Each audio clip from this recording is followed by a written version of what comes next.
Ադրբեջանի եւ Հայաստանի միջև խաղաղության գործընթացում 2025 թվականին զգալի առաջընթաց է գրանցվել։ Այդ մասին հայտարարել է Ադրբեջանի արտաքին գործերի նախարար Ջեյհուն Բայրամովը անցնող տարվա ամփոփիչ զեկույցը ներկայացնելիս։ Նոյեմբերին Գաբալայում տեղի է ունեցել ադրբեջանական եւ հայկական կողմերի միջև սահմանների սահմանազատման վերաբերյալ հանդիպում։ Նախկինում նման հանդիպումներն անցկացվել են առցանց։ Ադրբեջանի տարածքով թույլատրվել է ղազախական հացահատիկի տարանցումը Հայաստան։ Վստահության ամրապնդման միջոցների շրջանակում երկու երկրներում էլ անցկացվել են քաղաքացիական հասարակության ներկայացուցիչների հանդիպումներ, նշել է նա։ Ըստ դիվանագետի Հայաստանի եւ Ադրբեջանի միջև վերջնական խաղաղության համաձայնագրի հասնելու համար Հայաստանի սահմանադրությունից պետք է հանել տարածքային հավակնությունների մասին դրույթները։ Բայրամովն ընդգծել է, որ Ադրբեջանի եւ Հայաստանի միջև հարաբերությունների կարգավորումը այս տարի կարևոր քայլ է դարձել տարածաշրջանում կայուն խաղաղություն հաստատելու ուղղությամբ։ Նրա խոսքով Վաշինգտոնի գագաթնաժողովը զգալի ներդրում է ունեցել այդ գործընթացում։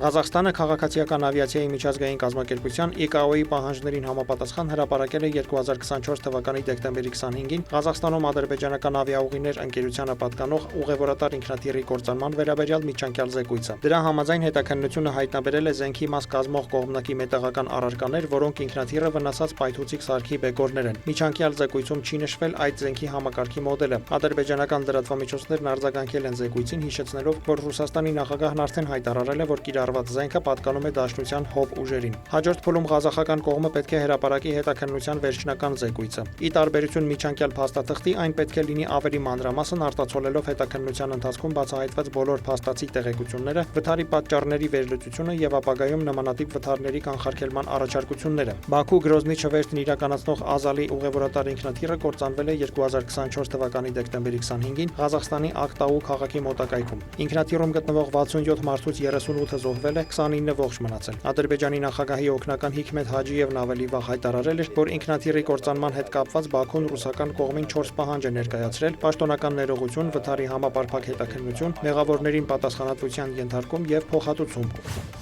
Ուկրաինայի նախագահ Վոլոդիմիր Զելենսկին հեռախոսով զրույցել է Ամերիկայի Միացյալ Նահանգների նախագահ Դոնալդ Թրամփի խորհրդական եւ փեսա Ջարեդ Քուշների եւ նախագահի հատուկ բանագնաց Սթիվ Ուիթքոֆի հետ։ Այդ մասին Զելենսկին հայտնել է Telegram-ի իր ալիքում։ Այսօր շատ լավ զրույց եմ ունեցել, քննարկել ենք աշխատանքի որոշ էական մանրամասներ։ Կան լավ գաղափարներ, որոնք կարող են աշխատել հանուն ընդհանուր արդյունքի եւ շարունակական խաղաղության։ Հուսով եմ, որ մեր Սուրբ Ծննդյան պայմանավորվածություններն ու քննարկված մտքերը օգտակար կլինեն, ասել է Զելենսկին։ Նրա խոսքով Ռուստեմ Ումերովը զրուցել է ամերիկյան կողմի հետ հերթական շփումների մասին։ Չենք կորցնում ոչ մի օր, պայմանավորվածություն է ձեռք բերվել մոտ ժամանակներս նախագահ Թրամփի հետ ամենաբարձր մակարդակով հանդիպում անցկացնելու վերաբերյալ։ Մինչ ամանոր շատ բան կարող է որոշվել, ավելացրել է Ուկրաինայի նախագահը։